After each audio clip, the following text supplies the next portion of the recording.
भगवानं स्मरामि।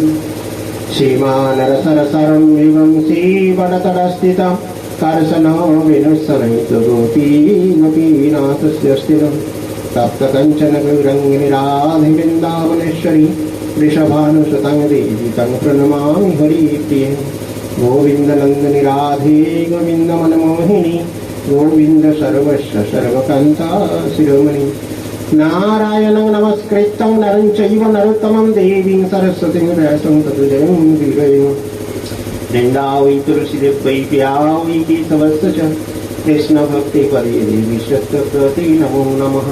वञ्चाकल्पतरुभ्यश्च कृपा सिन्धुभैव च पतितानां पावनेभ्यो वैष्णवेभ्यो नमो नमः। श्री श्री हरि गुरु वैष्णव रही तुरी कृपा भिक्षा करे। अद्य वैवस्वतमनन्तरे अष्टविंशतितम कलियुगे 549 गौराब्दे शुभ ज्येष्ठ मासे पूर्णिमा तिथि स्नान पूर्णिमा जगन्नाथ देवेर स्नान पूर्णिमाय श्रीपाद सुकुमार प्रभुर बासगृहे उपस्थित वैष्णवजनेर समीपे এবং সর্বাগ্রে বৈষ্ণব উপস্থিত বৈষ্ণবদের শ্রীচরণে দণ্ডবত প্রণাম জানিয়ে তৎপরে উপস্থিত অন্যান্য শ্রদ্ধালু সজ্জনবৃন্দকে যথোচিত সম্মান জ্ঞাপন পূর্বক ভক্ত ভগবানের অমৃতময় লীলাকথা শ্রবণ করে স্ব আত্মমঙ্গল বরণ করার চেষ্টা করছি। নিতাই গৌর প্রেমানন্দে। আজকে তিথি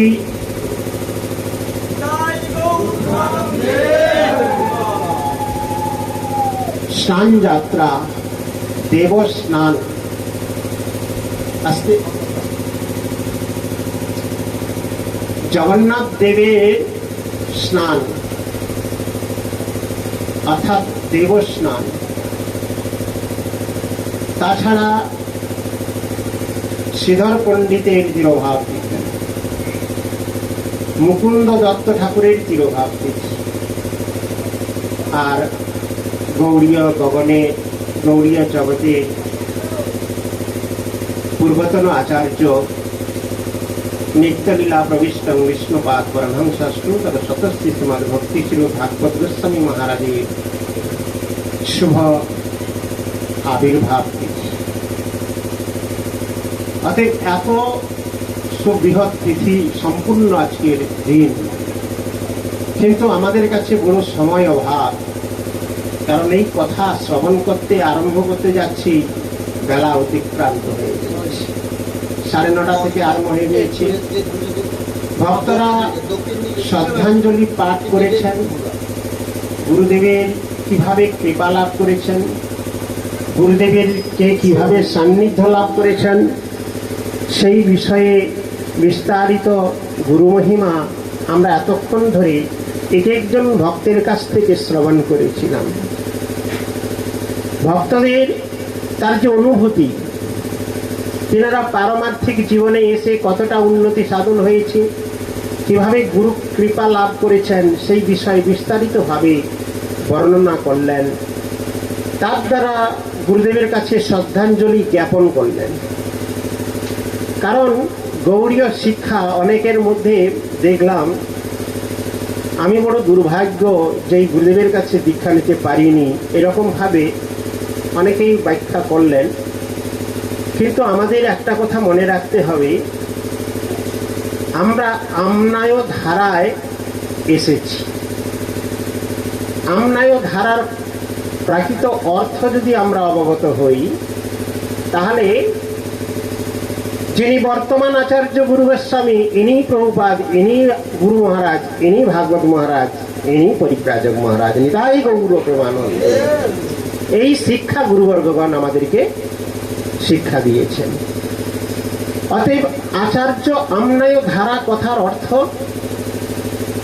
এই বিশ্ব সৃষ্টির প্রারব্ধ কাল থেকে ভগবান বিষ্ণু তৎপরে ব্রহ্মা নারদাদির ঋষি হয়ে যে আমনায় ধারায় বর্তমান গুরু পরম্পরা প্রবাহমান, নদীর স্রোতের মতো গুরু মহারাজের কথা কখনো এক প্রদীপ জ্বলবে, কখনো শত প্রদীপ জ্বলবে, কখনো হাজার প্রদীপ জ্বলবে, কখনো বা পবনের তীব্র গতিতে একটি প্রদীপ টিম টিম করে জ্বলবে, কিন্তু এই ধারা কখনো বন্ধ হবে না, এই ধারা কখনো নিভে যাবে না, এই ধারা জগতে প্রবাহমান থাকবে। সেটাই হচ্ছে গৌড়ীয় ধারা, সেটাই হচ্ছে গৌড়ীয় জগৎ, সেটাই হচ্ছে গৌড়ীয় বৈষ্ণব। নিতাই গৌর প্রেমানন্দ। গুরু পরম্পরা ধারার কথার অর্থ এই, যিনি যার শ্রীচরণ কমলে ভক্তগণ নামাশ্রয় কিংবা দীক্ষা গ্রহণ করেছেন, তিনি চলে গেলেও তিনি তার পরবর্তী একজন আচার্য তিনি রেখে গিয়েছেন, তার প্রতি তিনি আবিষ্ট হয়ে আছেন, তিনি তার দ্বারাই জীবিত আছেন, তিনি আমাদেরকে পথ দেখাচ্ছেন, তিনি আমাদের গাইডম্যান, তিনি আমাদের মাঝি, তিনি আমাদের পথ দেখাচ্ছেন। তিনার আনুগত্যেই ভজনের অগ্রতা লাভ হবে, এটাই গৌড়ীয় সিদ্ধান্ত। শ্রীল ভক্তি শ্রী ভাগবত গোস্বামী মহারাজ তিনি বাংলাদেশের আমরা শ্রবণ করেছি, অনেকেই বলেছেন সীতানাথ হালদার তিনার পিতৃদেব এবং মাতা হচ্ছেন কদম্বিনী দেবী, এবং তিনি গ্র্যাজুয়েশন পাস করার পর তিনি কিছু সময় চলে গিয়েছিলেন। সেই সময় ভক্তি সিদ্ধান্ত সরস্বতী গোস্বামী প্রভুপাদ বাংলাদেশ প্রচারে গিয়েছিলেন।